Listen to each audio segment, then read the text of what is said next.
So the printing press. This is an absolutely fascinating technological advancement that we could talk about for days and days and debate it. There's so many different ways of looking at this advancement, because it's not as if there wasn't writing before that. It's about mass production of writing and books that change society, and it was invented in 1440 by Gutenberg, and there were other developments as it developed, and it's not as if books were instantly sold, but there were several hundred thousands of books sold pretty soon after it was invented. So it changed the landscape of knowledge and information. But here's the thing. So the first thought you might have is that there wasn't so much knowledge about, and then all of a sudden the printing press allows knowledge to be spread. But talk to the Polynesian cultures about this, and you'll understand that before books and writing was mass published, they had an incredible amount of knowledge stored in oral cultures, meaning that there are cultures that just have the ability to store incredible amounts of information in memory. And so in certain cultures, including the Polynesian cultures, they can tell you that, well, they could, I'm not so sure if it's around today, but they could tell you their family tree genealogy back so many generations, because when they're young they get trained to do this.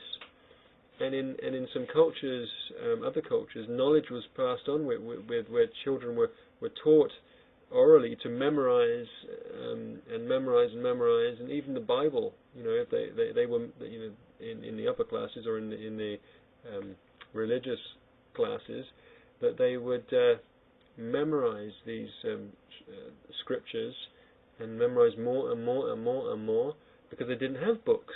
So if you think about it, culture was different. It isn't that they didn't have knowledge, but it had a different way of storing knowledge or sharing knowledge or publishing knowledge. And then you'd have these incredible orators, storytellers, or people with knowledge who could impart so much of it. So that's what I want you to think about. Well, it's one of the things. I want you to think about any aspect of it you'd like to think about. But that's one very important aspect, is, did it really change the ability to store knowledge, or even to disseminate knowledge? Or did it just change the way it was done and made it just in some respects simpler or more easy to propagate in a mass production kind of way?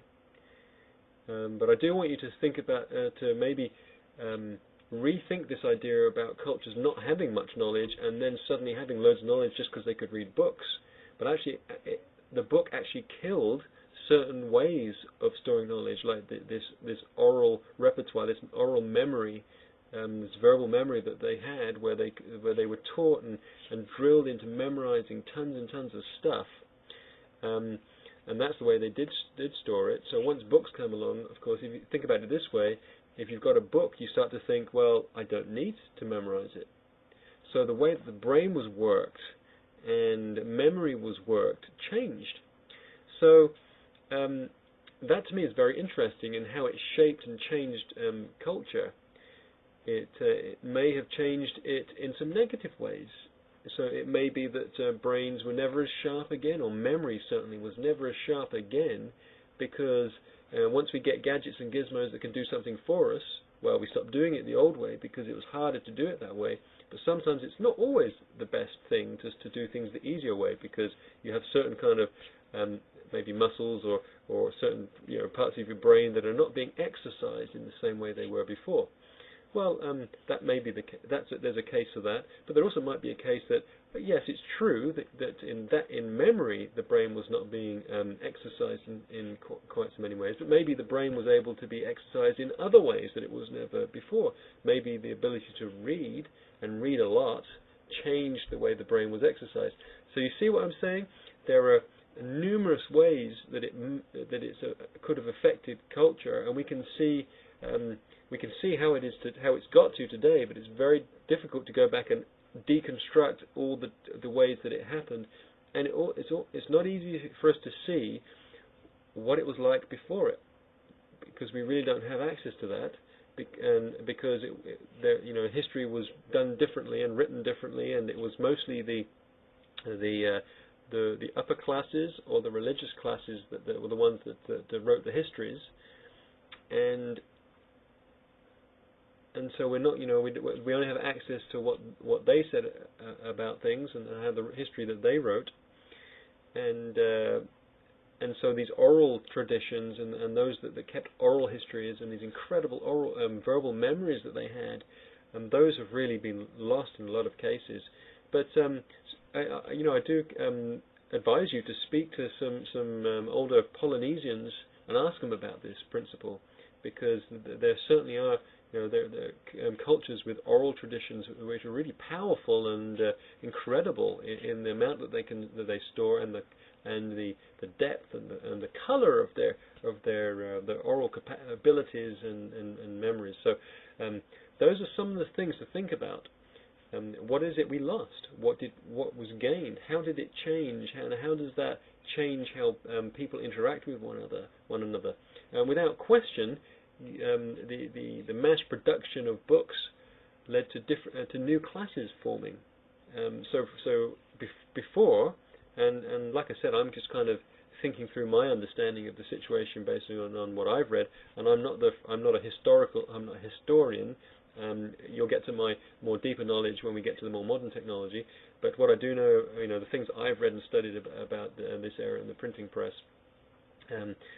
suggest that whereas you had the upper class and the religious class that kept all of the access to information, or some of the information, at least the written information, and then all of a sudden, and the power that gives them when they can control the dissemination of religious knowledge, in particular religious knowledge, so knowledge about the Bible, and all the stories about the people who were, William Tinsdale killed for trying to mass produce the Bible, and that was partially to do with the religious classes keeping control over the knowledge of the scriptures. And I'm not saying I wouldn't say that they were only doing that for evil purposes. Maybe they felt that was the best way to do it, and to keep it clean somehow. I don't know. I mean, maybe they felt like if all the masses had access to it, it would be used unwisely or taken in vain or something, kind of like casting pearls before swine or something like that idea.